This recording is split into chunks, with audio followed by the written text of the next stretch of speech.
같이 아멘 하겠습니다. 아멘.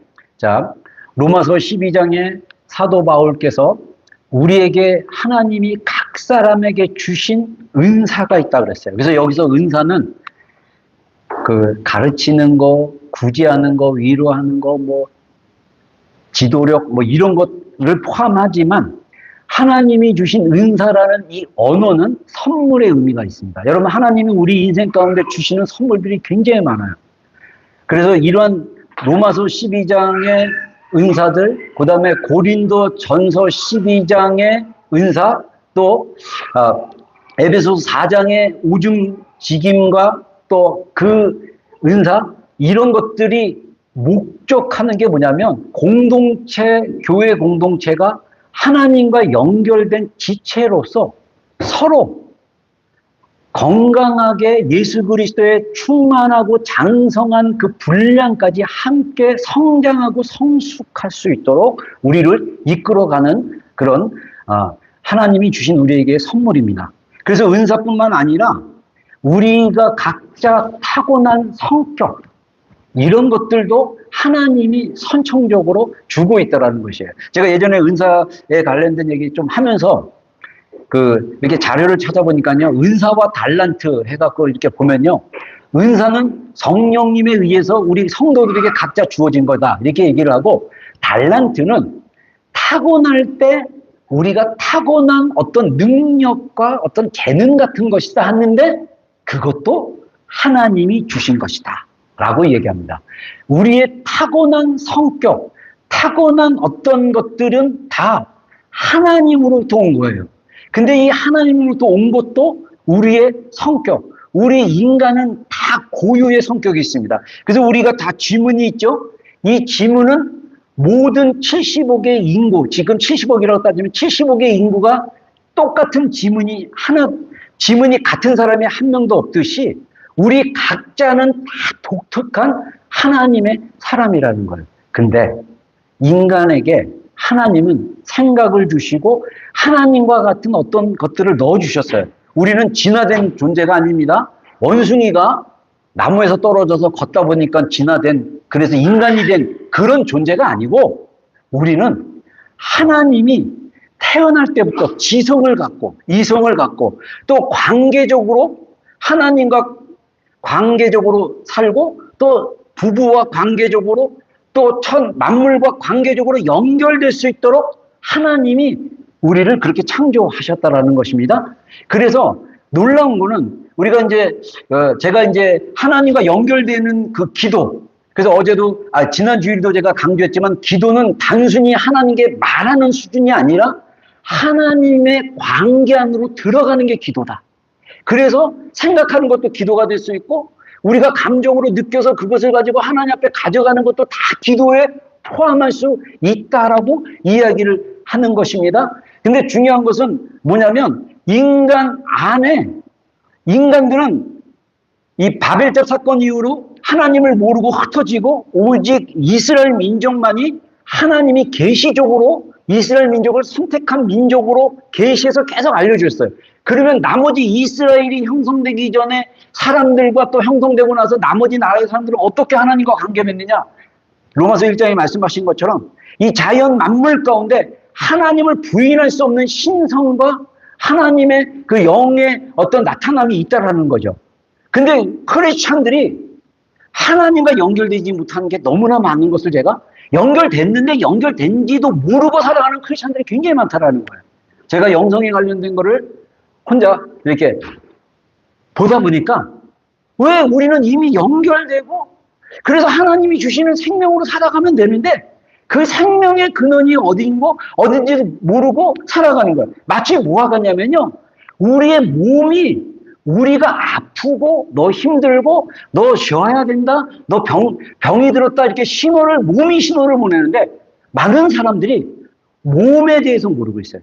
몸이 신호를 보내는 것조차도 모르고 사는 경우가 있습니다. 제가 지난 월요일 날 우리 오클랜드 한인교회 협의회 초교파적인 그 모임에서 마지막 회장직 총회가 있고 이렇게 했는데, 끝나고 우리 식사 같이 하는데 이게 의사로 계셨던 목사님이랑 또 이렇게 얘기하다가 이제 이렇게 우리 목사님들 안에서도 이렇게 병이 걸리고 막 이러는데 이 암에 대한 얘기가 나왔어요. 근데 암 환자들이 예후가 있대요.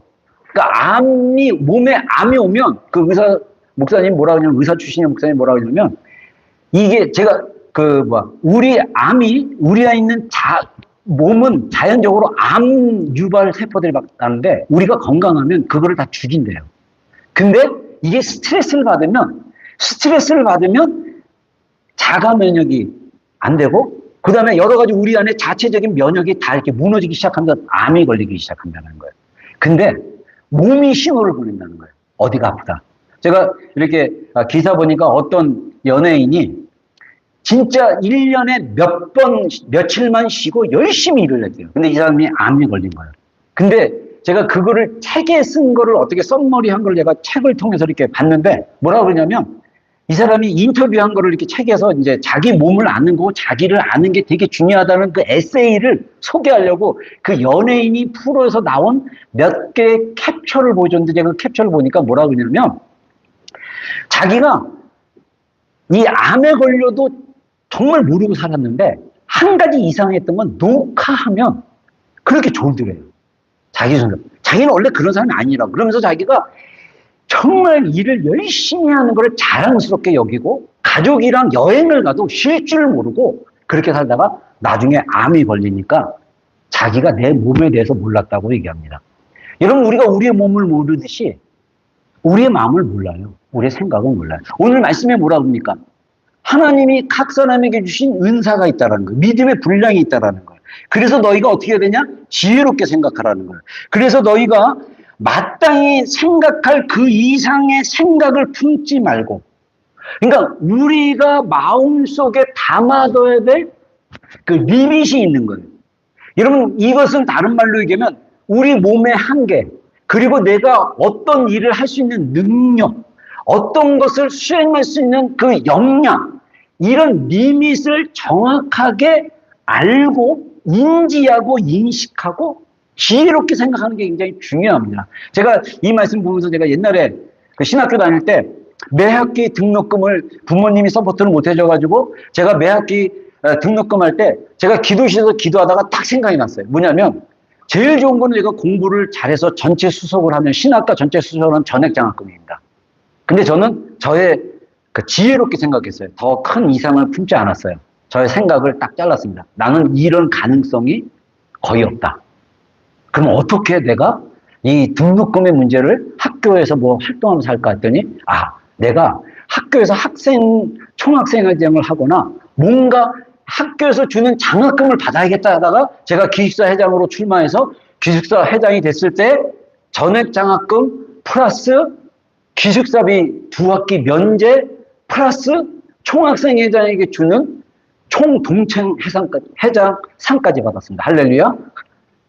저는 그때 하나님이 티적이라서 이따가 이제 나누겠지만 티적이라서 하나님이 생각을 하게 하고 그 하나님의 지혜로 내가 무리하게 내가 사실 신학과 수석 정도 되려면요 초등학교 때부터 공부하는 게 습관이 있어야 돼요. 저는 공부 습관이 안 들었습니다. 근데 저는 당일치기에 능숙한 사람입니다. 인식형이기 때문에 몰아치기 막 하고 시험 바로 늘 시험 한 달 전에 시험 공부를 준비하지만 저는 제2가 아니라서 판단형이 아니라서 그걸 미리 못해요. 그러다가 막판 일주일 하루 전에 막 당일치기 하는데 놀랍게도 당일치기를 해도 반에서 항상 중상위권은 들어갑니다. 근데 10등 안에는 못 들어가고 뭐 그 정도 수준이에요. 그러다 보니까 제 자신의 리밋을 제가 쭉 생활하면서 알았어요. 여러분 우리가 하나님의 지혜가 필요합니다. 우리 삶에 내가 분수를 넘어서 어떤 것을 하려는 그것을 하지 말고 하나님이 주시는 믿음의 분량이 있어요. 그래서 하나님이 함께 하시면 당신은 모든 것을 할 수 있다라고 했을 때 그때 우리는 지혜롭게 생각해서 내가 할 수 있는 믿음의 분량을 생각하는 게 굉장히 중요합니다.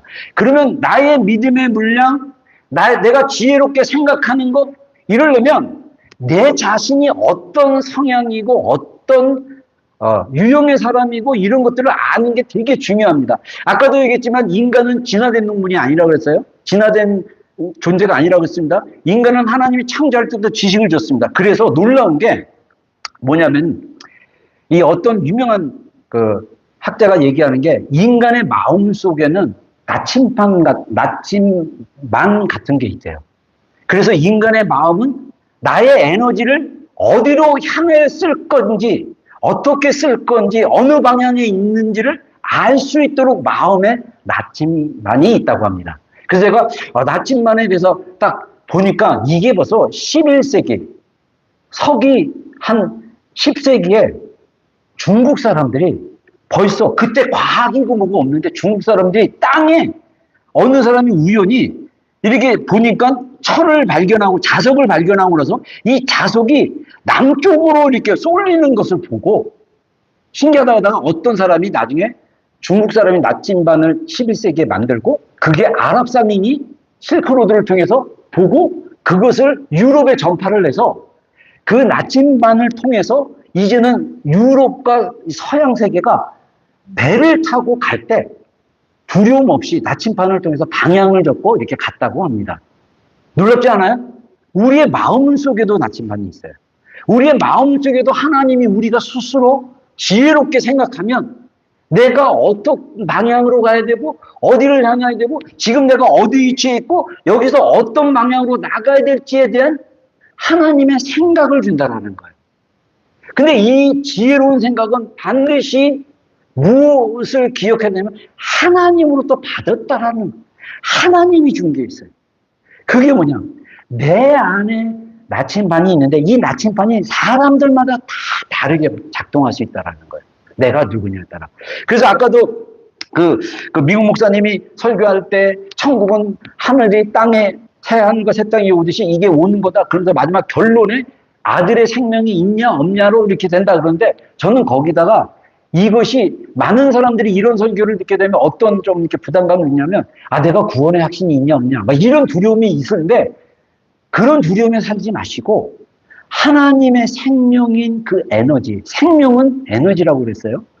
에너지가 내 안에서 어떻게 하나님으로부터 들어오고 있고 이 에너지가 어떻게 하나님을 향해 또 흘려보내고 또 어떻게 사람들의 관계 안에서 흘려보내느냐 이거를 우리가 나의 성격 유형에 따라 그거를 알고 인식하고 판단하고 그래서 우리는 인식하는 게 굉장히 중요하고요. 그것을 판단하는 게 중요합니다. 여기서 판단은 분별이라고도 얘기할 수 있어요.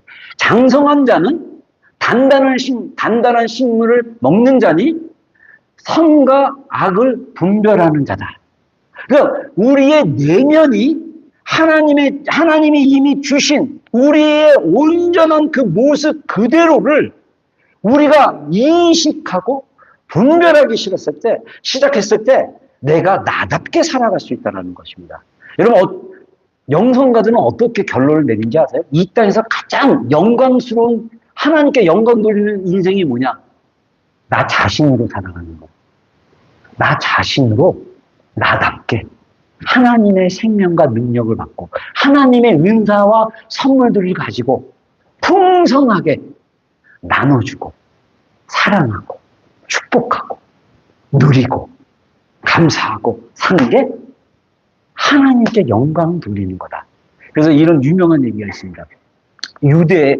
이스라엘의 랍비 중에 유명한 랍비나바의 그 기록 어떤 책의 기록으로 남아 있습니다. 랍비가 그런 얘기를 막 죽으려고 했을 때 제자가 와서 그랬대요. 천국에 가면 하나님께서 랍비님이 이제 곧 돌아가실 건데 하나님께서 뭐라고 질문하실 거라고 생각합니까? 그랬더니 그 지혜로운 랍비가 이런 얘기를 했대요. 내가 하나님이 나에게 어떤 질문을 할지는 나는 모른다. 근데 나는 한 가지는 알 수 있겠다. 뭐냐면 하나님은 나에게 이렇게 질문하지 않았을 것이다. 너 왜 모세처럼 못 살았어? 너는 왜 다윗처럼 못 살았어? 너는 왜 요셉처럼 못 살았어? 라고 질문하지는 않을 거라는 거예요. 오히려 하나님은 너는 너답게 살았니? 라고 질문을 할 거라는 거예요. 이거는 굉장한 그 신앙에서 유대인들도 우리가 믿는 여호와 하나님을 믿는 랍비잖아요. 하나님이 주신 지혜의 삶이에요. 하나님이 우리의 인생을 평가하실 때 우리가 정말 나답게 이 삶은 뭐냐? 하나님이 주시는 생명을 내 몸으로, 마음으로, 영으로 경험하고 그 생명이 나에게 에너지를 줘서 고통과 괴로움 속에서 이겨낼 힘을 주시고 심오하고 괴롭고 고통스러워도 하나님이 주시는 생명이 나를 새롭게 하고 혼란스럽고 괴롭고 방향을 놓친 것 같아도 내 안에 하나님이 우리의 성격을 통해서 인식하게 하고 분별하게 하는 내 안에 나침반이 있다는 거예요. 그걸로 분별해서 우리의 삶을 하나님이 주신 환경 안에서 주시는 그 생명과 성격과 은사 안에서 그것을 가지고 사용하고 내가 성장하고 성숙하고 이런 과정이라는 것입니다. 그래서 저의 앞으로 제가 70에 은퇴를 하면 앞으로 남은 10년의 여정은 저는 성도들에게 이미 우리에게 있는 복음, 이미 우리에게 있는 성령의 생명의 능력, 이것을 우리가 어떻게 감지하고 알아차리고 누리고 활용하고 그래서 나만 잘 먹고 잘 사는 그런 고립된 인생이 아니라 우리는 서로 지체이기 때문에 각각 다름을 인정하고 나의 순수함과 나의 온전함을 인정하고 이것이 나 자신에 대해 인식하고 분별하고 그리고 부부관계에서 자녀와 부모의 관계 안에서 내가 부모가 되고 자식들도 있을 수 있고 내가 여전히 자식이고 부모가 있을 수 있고 이 관계 안에서 우리가 스스로를 인식하고 분별하고 지혜롭게 생각하는 그런 삶의 여정으로 가기를 주의 이름으로 축원합니다. 아멘. 그래서 지난 주일의 설교에 기도의 8가지 형태 이거는 우리의 타고난 성격으로 인한 연결될 수 있는 거에 대해서 얘기했습니다. 그래서 지난주에 외향적 감각형의 기도는 어떻다? 내향적 감각형의 기도는 어떻다? 그 다음에 외향적 직관형의 기도는 어떻다? 그 다음에 내향적 직관형의 기도는 어떻다라고 얘기했습니다. 오늘은 사고형, 외향적 사고, 내향적 사고.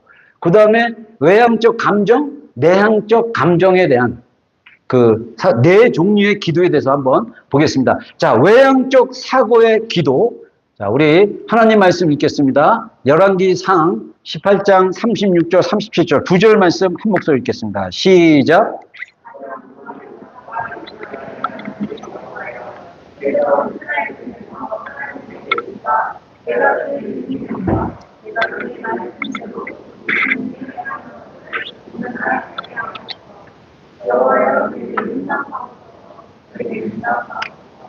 이 백성으로 주 여호와는 하나님이신 것과 주는 저희의 마음으로 돌이키게 하시는 것을 알게 하옵소서. 아멘. 아멘. 자, 여기서 엘리야가 갈멜산 위에서 기도하다가 이 기도를 통해서 하나님께서 하늘에 불을 내려주셔가지고 바알과 아세라 선지자와 그 영적 대결에서 승리하는 그런 바로 직전에 엘리야가 드렸던 기도입니다.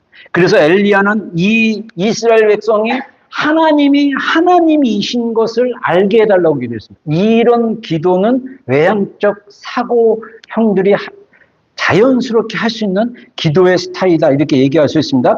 우리가 기도에서 외향적 사고를 사용할 때 우리는 하나님의 진리를 받아들이고 그것을 외부 세계에 적용하기를 원한다는 거예요. 그래서 이러한 종류의 기도, 외향적 사고의 기도는 많은 사고와 질문을 포함하고 그리고 그 어떤 구조적인 스트럭처를 생각하고 계획을 만드는 쪽으로 이렇게 이끌림을 간다는 거예요. 그래서 이 외향적 사고는 특별히 외향적 사고형의 기도는 적용을 위한 시각을 가지고 하나님의 진리를 분석하고 성경을 연구하는 것, 공부하는 걸로 시작할 수 있다는 거예요. 자기가 에너지의 방향이 외향적이고 또 띵커라면 성경 공부를 많이 하셔야 돼요, 이분들은. 성경 하나님의 진리를 발견하고 그 진리를 좀 외부 세계에 적용하는 것을 생각하는 게 굉장히 중요하죠. 이러한 종류는 하나님의 이러한 종류의 기도는 하나님의 진리를 성실함, 책임, 공의로움, 의로움, 자유의 영역에 적용하는 것을 갈망한다는 거죠. 그래서 외향적 사고라는 것 자체가 매우 목적지향적이라는 거예요. 그래서 외향적인 이 사고를 기독교적으로 사용하기 위해서는 그 목표들이 하나님의 진리로부터 나와야 돼요. 교회를 열심히 다니고 교회 안에서 열심히 직임을 갖고 활동을 해도 이 외향적 사고가 하나님의 진리를 공부하고 그 안에서 하나님의 성실하심, 하나님의 공의, 하나님의 자유케 하심, 하나님이 이 땅에서 나에게 주신 책임이 뭐냐라는 어떤 것들을 연구하면서 하나님께 받아야 되는 기분인 거예요. 그래서 우리가 느끼는 책임감, 우리가 세상에서 느끼는 또 인간 관계에서 느끼는 공의로움, 공정함, 이런 것들이 다 어떤 기준에서 나와야 되냐면 하나님의 진리를 통해서 나와야 돼요. 그러지 않으면 나는 늘 억울하게 되는 거예요. 왜냐, 띵커는 공정한 게 되게 중요하거든요. 근데 이게 진리가 아닌 나의 타락한 본성에서 이게 활성화되기 시작하면 억울하고 나만 불리하고 이런 생각을 가질 수 있습니다. 제가 그랬습니다. 제가 하나님 만나기 전에 세상은 불공평하고 하나님이라는 분은 불공평하다고 생각했어요. 왜냐하면 우리 아버님 이북에서 피난 오셔가지고 맨손으로 사업하시다가 망하시고 막 이런 걸 제가 어렸을 때 하필이면 제가 망할 좀 잘 살 때는 태어났는데 제가 초등학교 들어갈 때 아버님이 또 사업에 또 망해가지고 완전 쫄딱 망해서 집을 옮겼던 그 사건이 저한테는 엄청난 어렸을 때 트라우마였고, 그다음부터 제 안에 생각으로 거짓이 들어오면서 하나님은 불공정하다. 불평이 많고 비관적이고 나는 재수가 없었다. 라는 생각을 가진 거예요. 근데 하나님의 진리, 하나님을 경험하고 하나님의 진리를 경험하자 하나님은 그럼에도 불구하고 나의 인생에 하나님은 공정하신 분이다. 라는 것을 경험했습니다. 여러분의 성격이 어떤 성격인지 모르지만 우리가 하나님을 만나고 경험하는 것은 다 우리의 타고난 성향과 연결되어 있다는 거예요. 그래서 외적인 사고형의 기도에는 하나님은 우리 자신의 삶에 대한 명령으로 우리를 만나게 됩니다. 그러니까 외향적 사고형들은 하나님은 우리 자신에게 명령하는 걸로 인지될 수 있다는 거예요. 인식될 수 있다는 거예요. 그래서 외향적 사고의 기도는 직면의 형식을 뗀다. 사실은 내향적 사고인가? 내향적 사람도 뭐가 있냐면 하나님을 직면하는 거예요. 하나님은 어떤 분이다? 명령하신 분이에요. 모든 민족에게 복음을 전하라. 너희는 서로 사랑하라. 이런 명령을 직면하고 그 속에서, 그 명령 속에서 정의, 공의, 윤리적 행동에 대한 하나님의 부르심을 경험한다라는 거죠. 그래서 하나님의 그래서 그 하나님의 진리를 연구하고 적용하려고 하는 이 과정이 다 기도의 한 형식이라는 거예요. 놀랍지 않습니까? 내가 이 말씀 받고, 이 말씀을 이렇게 적용해야겠다. 그래서 이걸 어떻게 적용할까? 막 이렇게 생각하는 것 자체가 그 진리를 가지고 생각하는 것 자체가 기도의 영역으로 우리가 봐야 된다는 것입니다. 그러나 직관형들이나 감정형들이 하나님의 임재에 대한 친밀한 경험들을 말할 때 사고형들이 하나님을 경험하지 않으면 자기는 무기력하다라고 느낄 수 있다는 거예요. 하나님을 경험하지 않는 사람은요, 어떤 성향이든 무기력하게 느낄 수 있는데 특별히 외향적 사고형들이 그렇다는 거죠. 그래서 우리는 하나님의 진리에 비추어서, 여기서 우리라는 건 외향적 사고형, 분석하는 과정이 기도가 될 수 있음을 인정하는 면에서 성장해야 된다. 저는 하나님의 말씀을 설교를 준비하면서 언어를 준비하고 막 할 때 그 준비 과정에서도 은혜를 받습니다. 그리고 설교할 때도 설교하면서도 제 자신이 은혜를 받습니다. 여러분, 우리가 열려져만 있다면 설교하는 제가 여러분들에게 이 설교를 어떻게 풀어낼까 고민하고 이런 것도 다 기도예요. 어떻게 좋게 이 진리의 말씀을 딜리버리 할까? 이런 것 생각 자체가 하나님 앞에 기도라는 거예요. 우리의 사고가 진리의 말씀을 붙들고 그 말씀을 적용하고 하고 막 이러는 과정이 다 기도라는 거예요. 그랬을 때 하나님이 주신 지혜, 하나님이 주신 은혜들이 있을 때 우리는 그 기도로 나아갈 수 있다라는 것입니다. 그래서 우리 한번 읽어보겠습니다. 여러분이 한번 읽어보시옵니다. 시작. 외향적 사고형의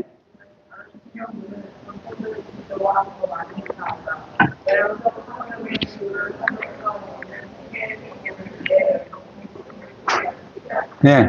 자, 전통적인 기도라는 거는 우리가 막 이렇게, 막 밖을 향해서 막 세계를 위해서 우리가 살고 있는 지역을 위해서 이웃을 위해서 막 기도하고 막 이런다는 거죠. 그래서 우리는 친구의 삶에 드러난 개인적인 불순종에 대해서도 관심을 가질 수 있다는 거예요. 그래서 그 불순종하는 그 사람이 하나님의 진리에 순종하도록 그 사람을 생각하면서 기도해 줄 수 있다는 거예요.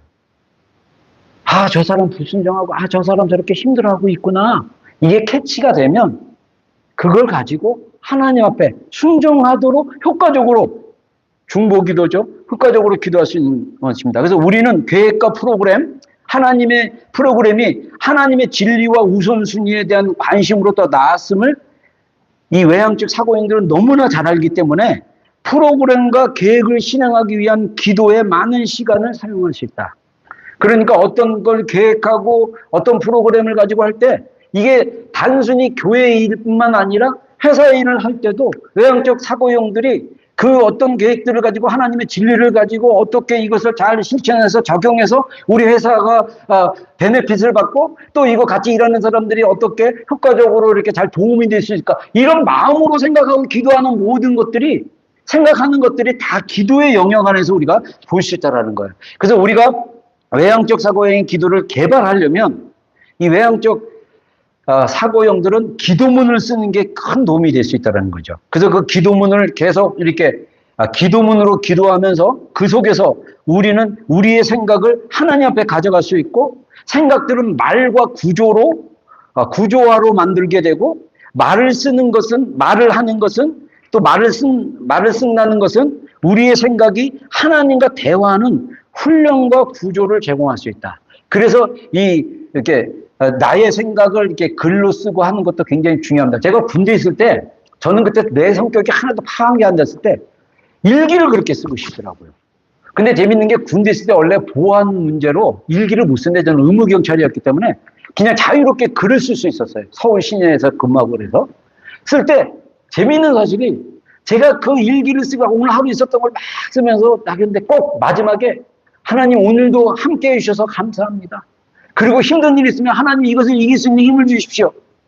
저는 일기를 썼다고 했는데 제가 이 영성에 관련된 걸 보니까 저는 계속 매일 저녁 기도를 하고 있었던 거예요. 일기를 통해서. 이게 기도였던 거예요.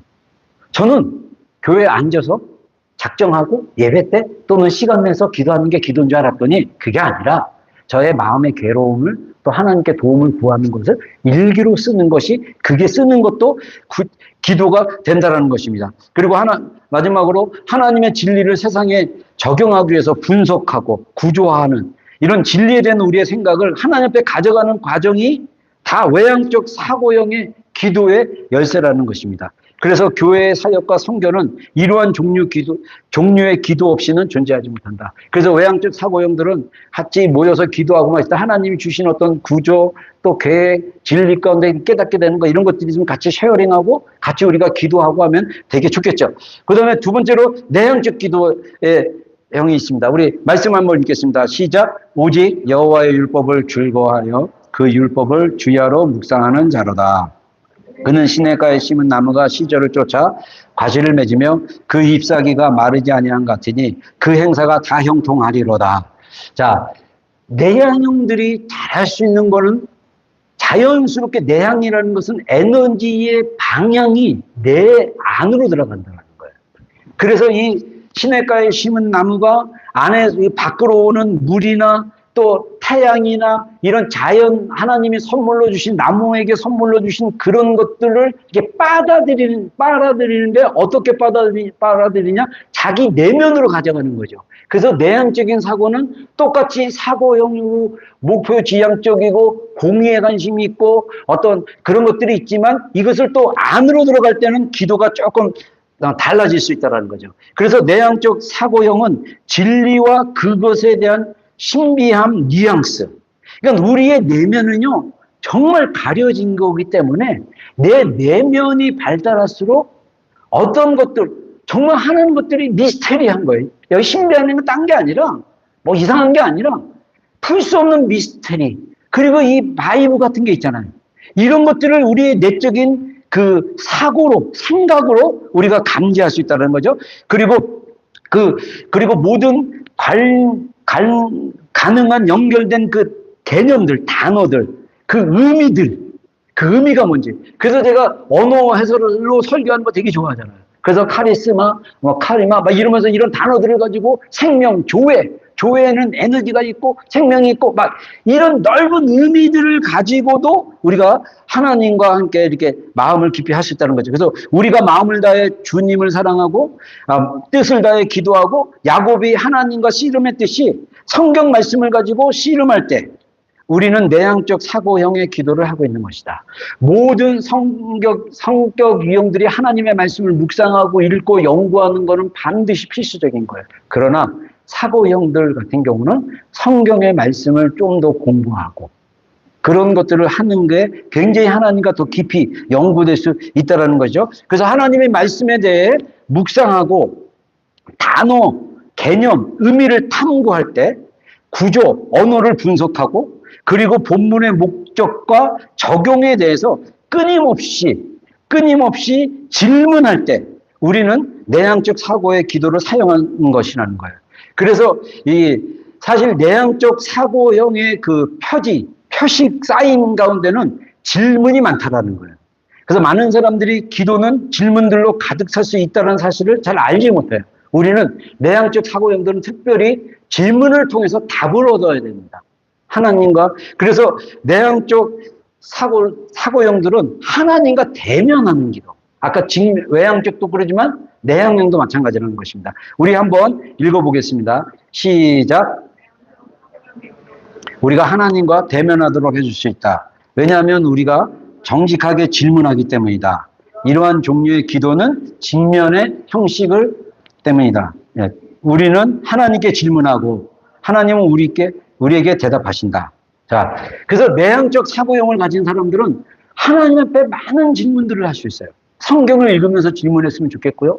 그 질문에 대한 답을 하나님부터 직접 받으면 되게 많이 도움이 됩니다. 그래서 근데 대부분 우리가 하나님과 연결되는 의미 안으로 들어가지 못하면 아마 아마도 하나님으로부터 대답은 우리가 바라는 만큼 자주 주어지지 않을 수도 있고 모든 대답으로부터 더 많은 질문이 생겨날 수도 있다는 거죠. 근데 중요한 것은 우리는 질문들이 우리를 하나님 앞에 데려줄 수 있다라는 사실에 대해서는 축소시키지 말아야 된다는 것입니다. 우리가 질문하고 답을 현재 못 받고 있지만 그래도 계속적으로 이렇게 나아가는 것 자체가 기도라는 거예요. 우리가 하나님 이것은 왜 그렇습니까? 제가 예전에 20대 때 골방에서 하나님을 깊이 만날 때 제 안에 질문이 굉장히 많았어요. 그 질문들을 하나님 앞에 계속했을 때 놀라운 거는 입은 방언으로 기도하는데 생각으로 하나님께 하나님 이거는 왜 그래요? 막 방언으로 막 기도하며 들어갔는데 하나님이 생각으로 넣어주세요. 그래서 그 생각의 말씀 그것들이 깨달아지면서 답을 찾게 되는.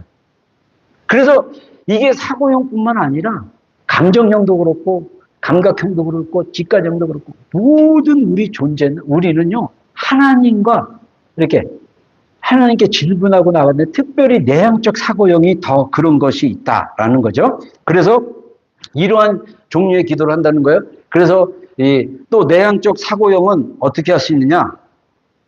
진리와 정의의 의미, 인간의 실패에 대해서 성경을 통해서 저 사람은 왜 저러지? 저도 제 인생에 대해서 제가 막 한탄을 했어요. 왜 나는 재수 없이 우리 아버지 그렇게 사업하시다가 몇 번 이렇게 망하는 그런 집안에 내가 태어났지? 어떤 실패에 대한 어떤 성찰, 묵상. 근데 이게 기도는 아니었죠. 저의 그냥 생각이었죠. 근데 이게 하나님을 향해서 그렇게 할 때 이게 기도가 될 수 있다는 거예요. 이러한 묵상과 성찰, 기도를 통해서 확고한 고백이 나올 수 있다.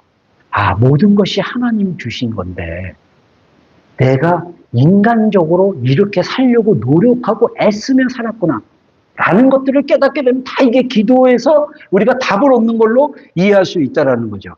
그래서 이 내향적 사고형이 지적인 뉘앙스가 이렇게 가득하다고 합니다.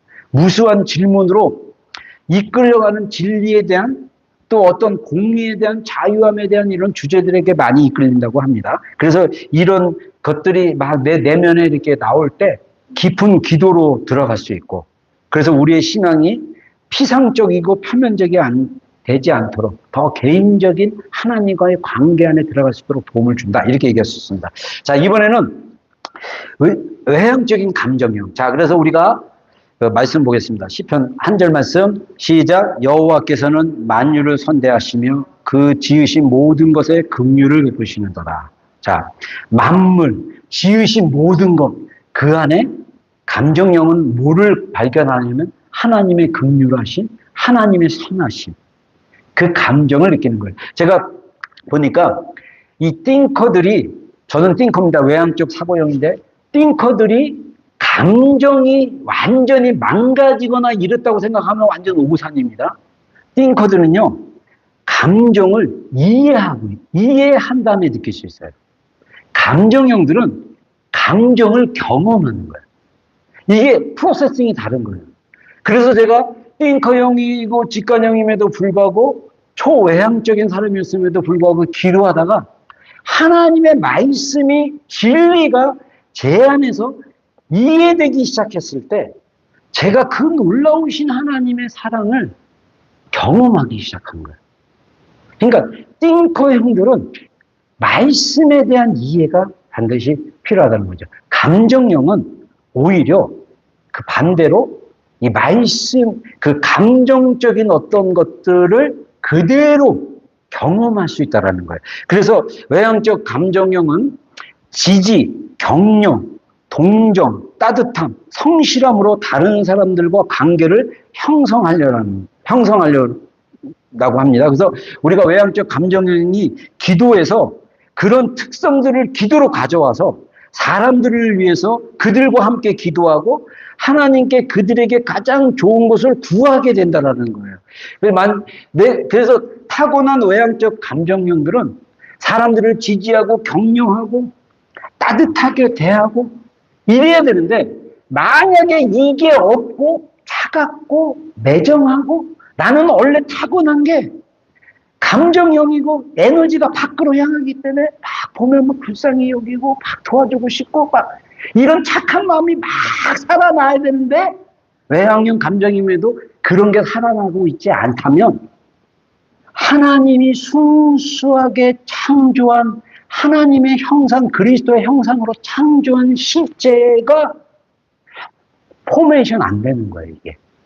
이런 것을 그렇게 모르고 그러면 어떻게 하겠습니까? 외향적 감정형들은 자기의 밖으로 향한 감정들을 다른 걸로 채우려고 했죠. 하나님이 아닌 다른 걸로.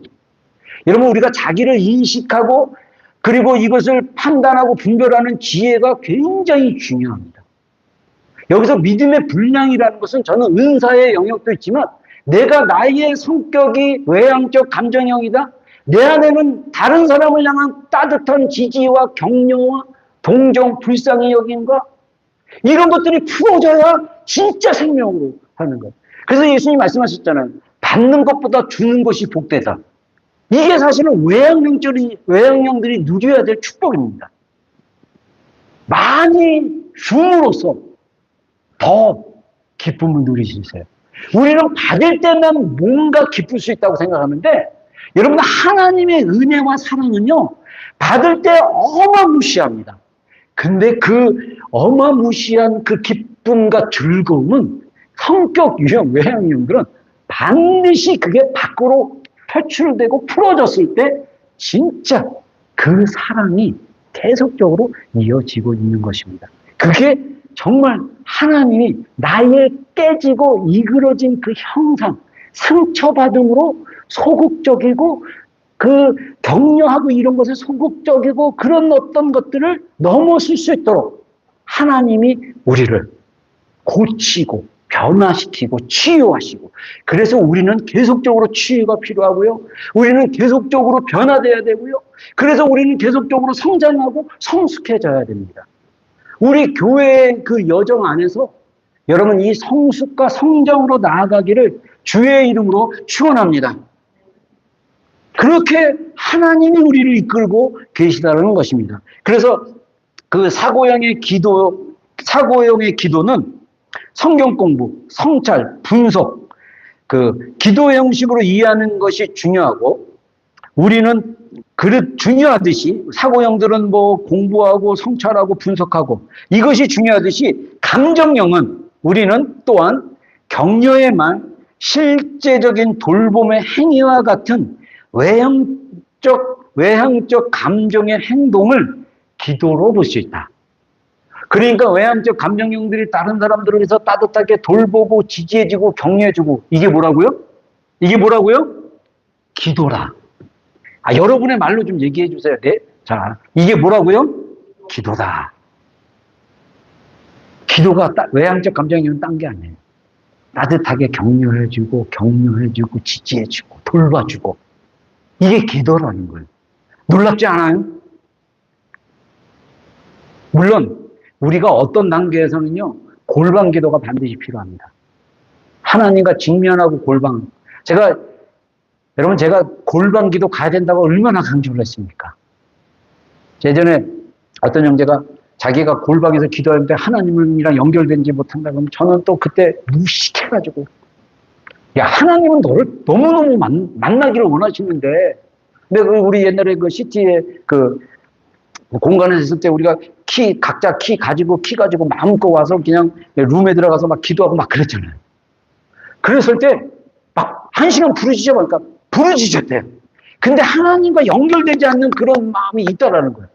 그래서 답답해서 저한테 찾아오면 제가 그때 지혜가 없고 또 이런 영역에 제가 지식이 없었기 때문에 그냥 내 답을 주는데 상대방에게 약간 정죄하는 쪽으로 들릴 수도 있는 거예요.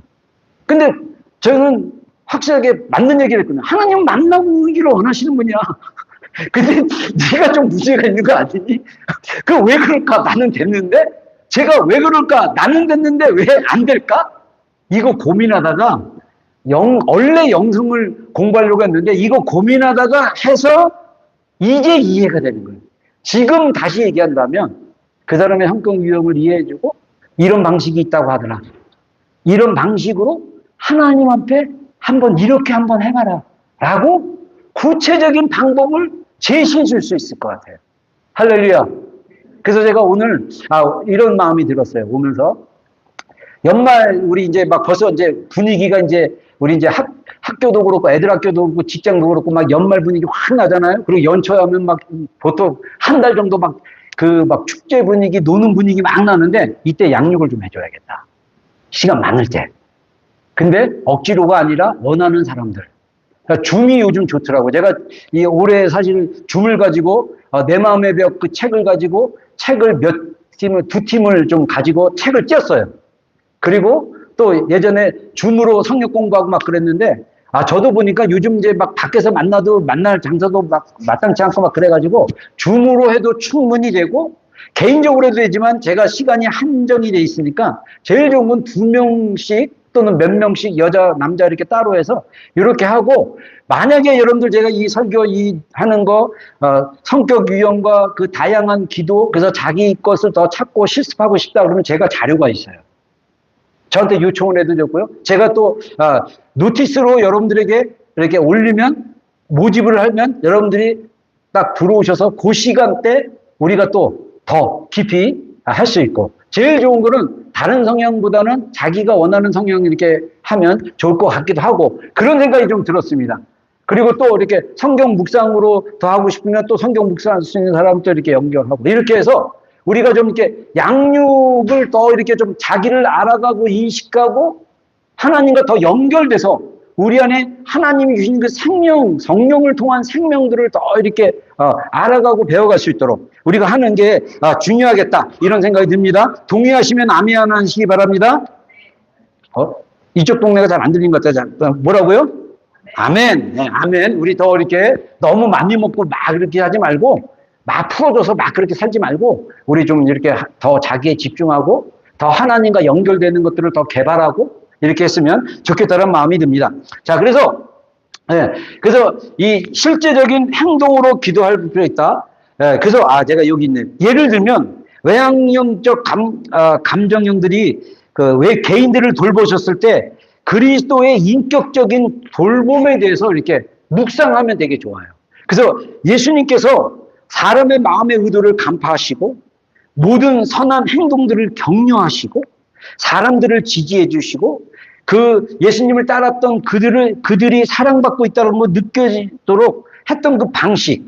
그래서 예수님은 그들과 관계 속에서 예수님이 사랑으로 했던 그런 방식처럼 우리가 말과 행함에 있어서 친절을 보여줄 수도 있고 그래서 이런 행함과 말을 기도의 한 형식으로 생각해서 따뜻한 말, 격려의 말, 지지의 말 이런 것들을 외향적 감정형들이 한다면 이게 기도구나. 그러니까 나는 상대방을 돌보고 지지하고 격려하고 도와주는 것이 기도라는 마인드셋을 가지고 기도의 삶을 몸으로 하면 좋겠다. 감각형들도 지난주에 얘기했지만 외향적 감각형들은 몸으로 봉사하고 이런 것들이 다 주님께 기도하는 거라는 거와 비슷하다는 것입니다. 자, 한번 읽어보겠습니다. 치유의 기도는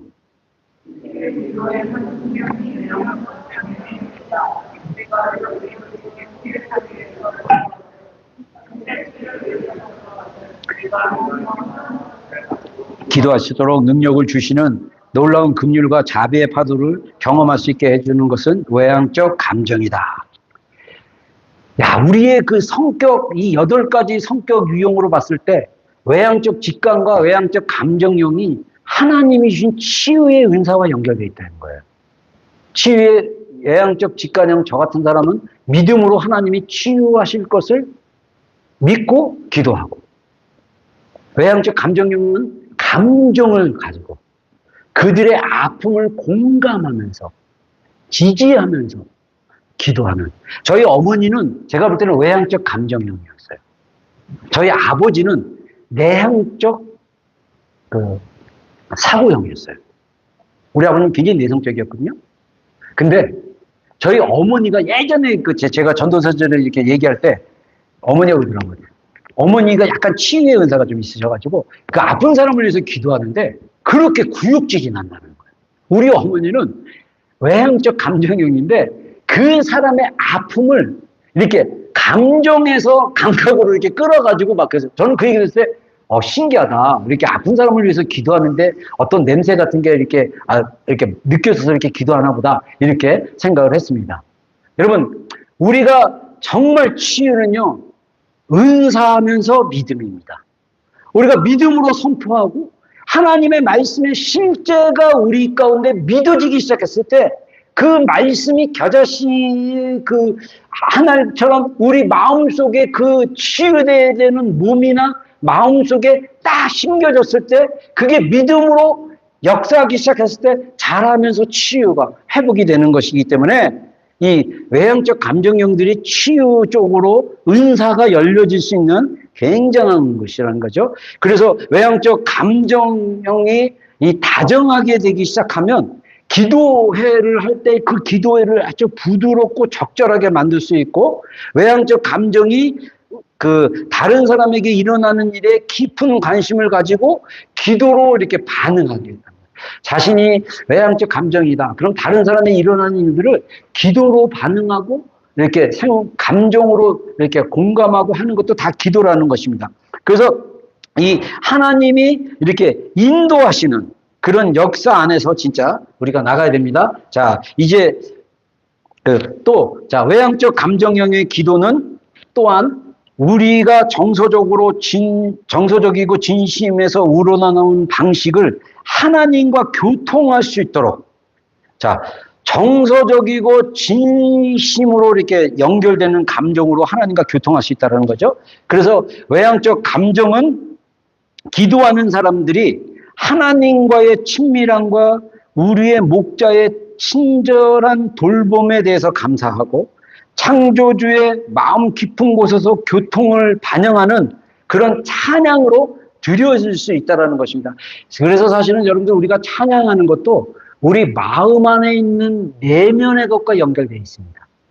이게 내향이든 외향이든 감정형이든 사고형이든 중요한 게 이 찬양을 통해서 하나님과 연결될 수 있는데, 외향형들은 이 하나님의 마음 깊은 곳에 찬양을 통해서 이렇게 연결 드릴 수 있다는 거죠. 그래서 이것은 하나님께서 주신 모든 은사, 이 은사 선물은 신체적인 거, 영적인 거, 정서적인 거, 이 은사들에 대한 한없는 감사가 담기는 기도를 외향적 감정형들이 할 수 있다는 거예요.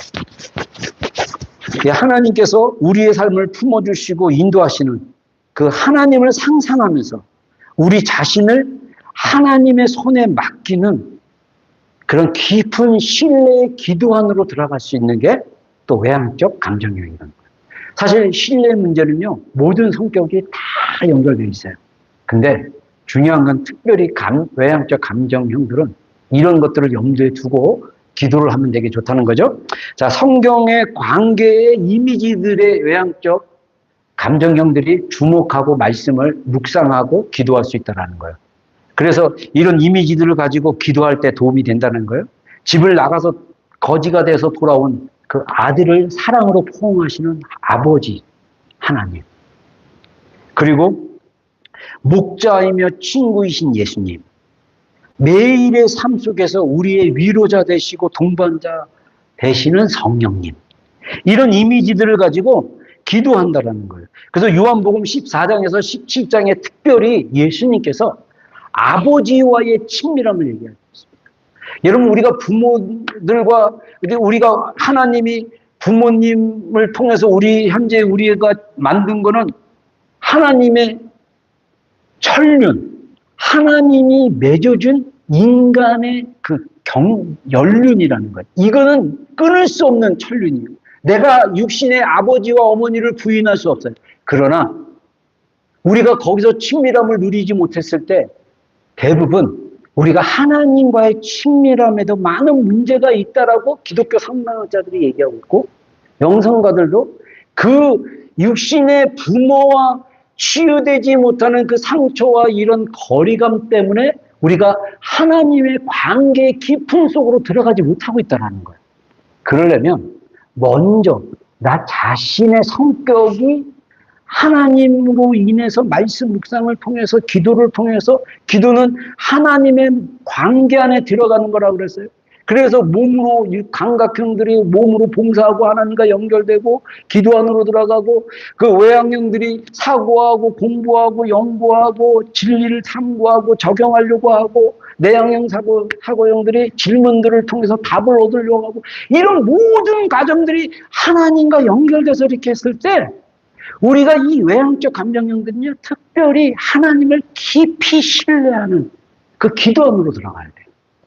세상 가운데 역사하고 계시는 하나님을 신뢰하면서, 고통당하고 어려워하는 자들을 위해서 중보하면서, 이게 여러분 생각해 보세요. 상상을 해보시죠. 우리의 8가지 그 성격 유형을 통해서 우리가 기도를 얘기했는데, 우리가 기도로 충만해지고 기도로 변화되고 기도로 성장했을 때 우리 이 비전교회 지체들의 관계가 얼마나 풍요롭겠습니까? 남을 인식하고 배척하고 꺼려하고 물러나는 것이 아니라 하나님이 맺어진 그 지체의 관계 안에서 같이 들어가서 하나가 되고 함께 성장하고 함께 하나님의 성전으로 지어져가는, 여러분, 우리 모든 크리스천들은 다 이걸 원해요. 모든 크리스천들은요, 연결됨을 원합니다. 진실되게. 근데 그 연결이 다 다르다는 거예요. 나의 다름을 인식하고 다른 사람의 다름을 인식하고 인정해주고 분별하는 거. 이 과정이 우리가 하나님과의 깊은 마음 안으로 연결되는 것과 다 있다, 이거라는 것입니다. 자, 마지막으로 내향적 감정형의 기도. 자, 우리 시편 101편 1절 말씀 읽겠습니다. 시작.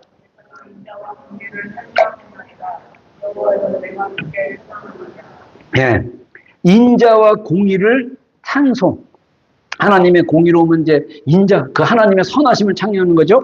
자, 내향적 감정의 핵심에는 깊이 묻힌 밸류들이 있다는 거예요. 이거를 굉장히 중요하게 생각해요.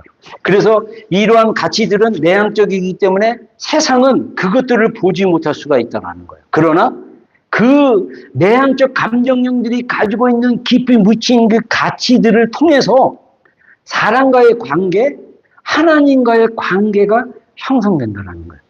우리 안에 하나님이 원래 오리지널로 우리를 창조했을 때 우리는 선하고 착하고 좋은 걸로 창조를 하셨어요. 근데 태어나서 원죄를 가지고 또 자라온 환경의 가정 환경 속에서 상처받고 그 사회 속에서 상처받고 친구들 관계에서 또 친척과의 관계, 이 모든 관계에서 아프고 깨지고 상처받고 고통스러운 것들이 어디에 묻힙니까? 우리의 무의식 안에 다 잠겨져 있는 거예요. 근데 내향형 감정들은 이런 거를 가지고 이거를 밸류어블하게 소중하게 여긴다라는 거예요. 이게 하나님과의 관계도 마찬가지라는 것입니다.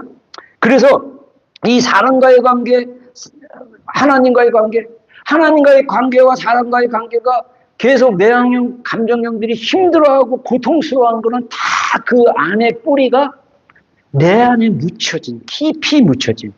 그래서 마태복음 13장에 하나님의 나라는 마치 자기 밭에 갖다 심은 숨기운, 자기 밭에 묻힌 보화와 같다라고 했습니다. 어쩌면 마태복음 13장의 그 비유가 내향형 감정형들에게 맞아요. 그래서 자기의 그 가산을 다 팔아서 그 밭을 살았을 때 그 밸류어블한 가치, 보화, 그게 뭡니까? 예수 그리스도의 관계예요.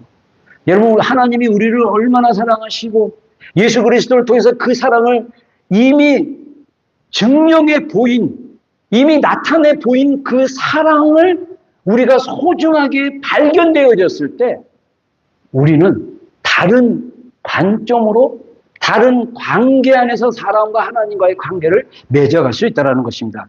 그래서 이런 진리를 경험하고 감정형들은 이 감정으로 경험되어져야 되고 사고형들은 이것을 분석하고 이해하고 질문하고 답을 찾음으로써 우리가 이 진리들을 경험할 수 있다. 이렇게 얘기할 수 있다는 거죠. 그래서 이 내향형이 묻혀진 이 관계, 그래서 기도하는 이런 것들이 굉장히 중요한 밸류다. 이렇게 얘기할 수 있고요. 내향적 감정의 기도에서는 하나님과의 정서적인 연결, 즉 하나님과 함께하는 자가 되고 싶은 마음에서 우러나오는 열망을 경험한다. 만약에 여러분들이 내향적 감정을 가지고 있는 사람인데 하나님과 연결되고 싶은 그 마음의 그 열망을 경험하지 못하고 있다면 그거를 경험을 반드시 하면 좋습니다. 그리고 사실은 이거는 내향적 감정형뿐만 아니라 모든 성격 유형들이 하나님과 연결돼야 돼요. 이게 연결되는 게 굉장히 중요합니다. 우리 안에 보이지 않게 연결하는 게 뭐냐? 생명이에요, 생명. 교회, 에너지. 이거는, 이 생명은요, 내가 만들어내는 게 아니에요. 하나님이 주시는 것입니다. 이 생명이 우리 안에 기도를 통해서 우리의 삶에, 그 기도는 제가 전에 무식했을 때는 골방이 다인 줄 알았는데 골방이 굉장히 중요하지만 우리 성격 유형에 따라 어떻게 기도하느냐는 삶 속에서 이미 기도와 이미 다 생명이 연결되어 있다라는, 연결되어 있으니까 그 연결되는 걸로 활용함으로써 우리가 계속 하나님의 생명이 우리 안에 넘치도록 나아가는 거. 그래서 골방까지 가서 은밀한 중에 계신 하나님 아버지께, 모든 것을 보시고 아시는 그 하나님 아버지께 함께 더 깊이 신뢰하고 나아갈 수 있는 거, 이게 이루어질 수 있다는 거죠. 자, 그래서 이게 그 내향적 감정에 관련된 가치들이 뭡니까? 한번 읽어보겠습니다. 그 평화, 정의, 사랑, 긍휼, 온전한, 양성과 같은 것들. 자, 여기서 정의는 공정함과도 있고 옳은 것에 대한 것도 있고 하는 거예요. 그래서 이런 것들을 깊이 감정 안에 가지고 있기 때문에 이런 것들이 하나님 안에서 이렇게 풍성하게 이렇게 풀어지게 하는 게 되게 중요합니다. 그래서 내향적 감정의 기도는 하나님과의 정서적인 연결했죠. 자, 그 다음에 듣기 위해서 집중하고 고요하고 하는 이 과정이 필요하다는 거예요. 내향형들은. 그래서 이 과정은 하나님 한 분만이 우리 삶의 중심이 된다는 사실을 확인시켜주고, 그것은 하나님에 대한 우리의 친밀한 의존과 인격적 관계를 확인시켜준다. 그래서 이 내향적 감정형들은 듣는 기도를 많이 해라. 그래서 우리가 내향적 감정을 사용할 때 경청의 기도에 대해서 이렇게 우리가 하나님이 우리에게 말씀하신 걸 듣는 걸 경청이라고 그래. 경청의 기도. 하나님이 우리에게 말씀하신 걸 들으려고 막 기다리는데 너무 침묵이 길어지거나 하나님의 반응이 없을 때 당혹스러울 수도 있지만, 모든 시대를 통해서 많은 영성가들과 정말 영적인 사람들이 침묵에도 불구하고 인내하는 것이 가장 좋은 듣는 기도, 내향적 감정형들이 가져야 될 듣는 기도의 과정인 것을 이렇게 확인시켜야 된다는 거예요. 그래서 이게 확인되고, 그래서 우리가 특히 내향적 감정형들은 하나님께 경청의 기도, 하나님이 자신의 그 감정을 통해서 말씀하신 걸 들으려는 그런 과정이 되게 필요하다는 거죠. 그래서 이 과정이 침묵 속에 있어도 고통스러워도 말하기는 쉬워도 행동하기가 쉽지 않기 때문에 저는 이제 원래 외향으로 쭉 살아오다가 하나님이 한 40대 중반, 50대에 들어서면서 내향적인 것들을 굉장히 이렇게 뭐라 그럴까, 내향적인 것들을 이렇게 하나님이 향할 수 있도록 해요. 근데 제가 산만형이라서 되게 많이 외적인 거에 산만하긴 하는데, 많은 부분 저도 내향으로 에너지를 이렇게 모으면서 하나님과 더 깊이 내 영이 연결되는 것을 계속 기도로 배우며 가고 있습니다. 자, 이제 시간이 많이 지나서 이제 마무리하겠습니다. 내향형의 감정의 기도는 짧은 구절에 대한 묵상을 통해서도 훈련될 수 있고, 묵상의 목표가 성경 구절을 개인적으로 적용해서 자기 것으로 만드는 거고, 성경 암송도 굉장히 도움이 된다고 합니다. 그리고 이 내향적의 감정의 기도 가운데 성장하는 되게 좋은 수단 중에 하나가 뭐냐면 수련회, 침묵 같은 거, 이 정통적인 영성 수련회. 그래서 이렇게 딱 시간을 정해놓고 이렇게 침묵 기도하고 성경 묵상하고 기도하고 막 이런 것들이 굉장히 내향적 감정형에 도움이 될 수 있다는 거죠. 그래서 하나님과 관계를 맺고 하나님 나라가 이 땅에 이루어지기를 고요히 열망하는 것, 이게 바로 내향적 감정형의 기도의 특징이다. 그래서 지금 이제 마지막 결론 내리겠는데, 여러분 지금까지 소개했던 8가지 기능에 기초한 기도의 특성을 보다 효과적으로 기도되기 위해서는요, 성령의 기름 부으심과 능력이 필요해요. 내 힘으로 하는 게 아니라 성령님의 도우심이 필요하다는 것입니다. 한 사람이 외향적 감정의 기술을 개발했다는 것이 그게 자동적으로 외향적 감정의 기도의 형태로 효과적으로 기도할 수 있다는 게 아닙니다. 제가 목회를 하면서 왜 내가 골방에서 하나님을 그렇게 만나고 경험했던 것들이 삶 속에서 이어지지 않았을까라고 했을 때, 하나님이 첫 번째 답으로는 기도의 집을 주셨어요. 그 다음에 두 번째는 뭐냐면 개개인이 자기의 성격 유형에 맞춰서 그 하나님과 연결된 것을 인식하고, 그래서 더 깊이 들어갈 수 있도록 도와줘야 된다고 생각해서 지금 이 파트 부분을 말씀으로 나누고 있는 것입니다. 그래서 지금 제가 기도의 집을 하면서 우리 개개인에게 영성훈련 또는 경건에 이르는 연습, 이거를 연습을 시키고 꾸준히 적용할 수 있도록 도와줘야겠다. 그래서 자신의 성격 유형에 맞는 기도와 영적인 성장을 이루어 나갈 수 있도록 같이 좀 도와주고 싶은 그런 저의 남은 10년의 사역은 이 사역이 더 이렇게 돼갈 수 있도록 도와주는 것입니다. 그래서 저도 지금 개인적으로 스피리추얼 디렉션이라는 건데, 그것도 저는 지금 책으로만 현재 공부하고 있는 게 되게 아쉬워요. 저는 사실 시간이 되면 이거를 좀 전공하는 분을 만나거나 어떤 프로그램 가서 좀 더 깊이 더 본격적으로 배우고 싶어요. 그리고 여러분들을 이런 걸로 좀 사역으로 해서 정말 하나님 안에서 자기 자신으로 살아가고 변화되고, 그래서 우리 공동체가 정말 성숙하고 성경에서 말한 성도들이 연합해서 온전하게 그리스도의 장성한 분량까지 성숙해지는 그런 공동체로 나가는 것을 소망합니다. 함께 기도하는 시간 갖겠습니다.